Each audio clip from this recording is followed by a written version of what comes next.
Donald Trump is a name that divides the world. Some people admire him, some despise him, and some openly fear him. But whether people like it or not, Donald Trump is one of the most influential figures of the modern era. And this is not just the story of a politician. It is the story of power, ego, money, collapse, and comeback. The story of a man who refused to disappear when the world expected him to. Donald Trump was born in New York City in 1946 and grew up in a wealthy but demanding family. His father, Fred Trump, was a strict real estate developer who believed that weakness had no place in life and that emotions were a liability. From an early age, Donald learned one simple rule: life is about winning.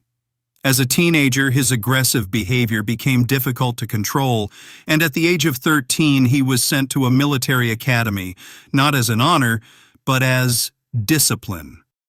There, chaos was replaced by order, freedom was replaced by hierarchy, and Trump later admitted that this experience shaped his mindset forever. He learned to see the world as a battlefield, where you either dominate or you are dominated.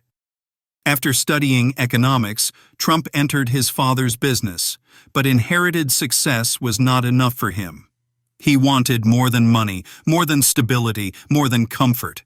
He wanted recognition. He wanted his name to matter. New York became his stage.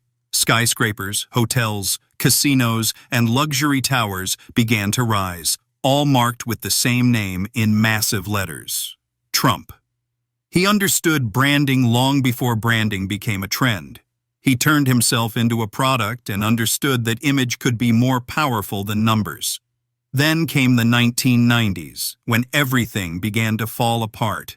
His empire collapsed under massive debt, casinos failed, deals broke, and banks stopped trusting him.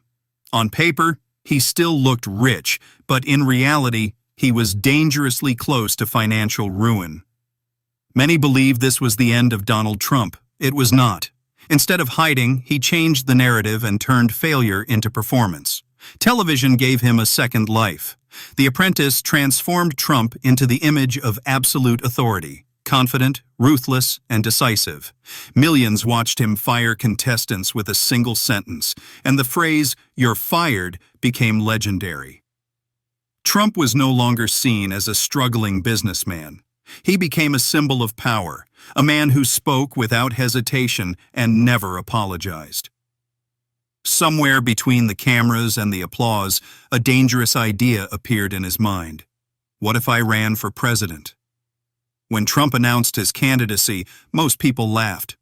Political elites dismissed him, the media mocked him, and experts predicted total failure. He had no political experience, no traditional allies, and no respect from institutions. But he had something far more powerful than all of that: anger. Millions of Americans felt ignored, betrayed, and disrespected by the system, and Trump spoke directly to them.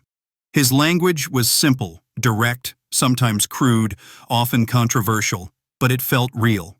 He attacked elites, media, and politicians, and promised to break the rules. Against all predictions, Donald Trump won the 2016 election. The result shocked the world. It was not just a political upset, it was a system failure, a moment when the establishment lost control. Trump's presidency was chaos by design. It was defined by constant conflict, endless scandals, media wars, and social media attacks. He ruled through confrontation. He did not unite the country, he forced people to choose sides.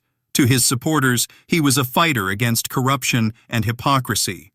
To his critics, he was reckless and dangerous. He polarized America like no president before him, and yet he remained impossible to ignore. In 2020, Trump lost the election, but he refused to accept defeat. He questioned the results and challenged the system he once controlled. What followed shook the nation, and the storming of the Capitol became a symbol of deep division. He was banned from social media, investigated by courts, and surrounded by lawsuits and criminal charges. Many believed this was the final collapse. They were wrong. Despite everything, Trump remained the most influential figure in American politics. He was no longer just a man. He became a movement. To his supporters, he was a victim of the system. To his enemies, he was a threat that refused to disappear. Donald Trump is not a hero, and he is not a cartoon villain. He is a reflection of a divided society, angry, tired, and searching for truth in a broken system. His story is not finished, but one thing is already clear. Donald Trump has permanently changed politics, media, and power in the modern world, not by being perfect, but by being impossible to ignore.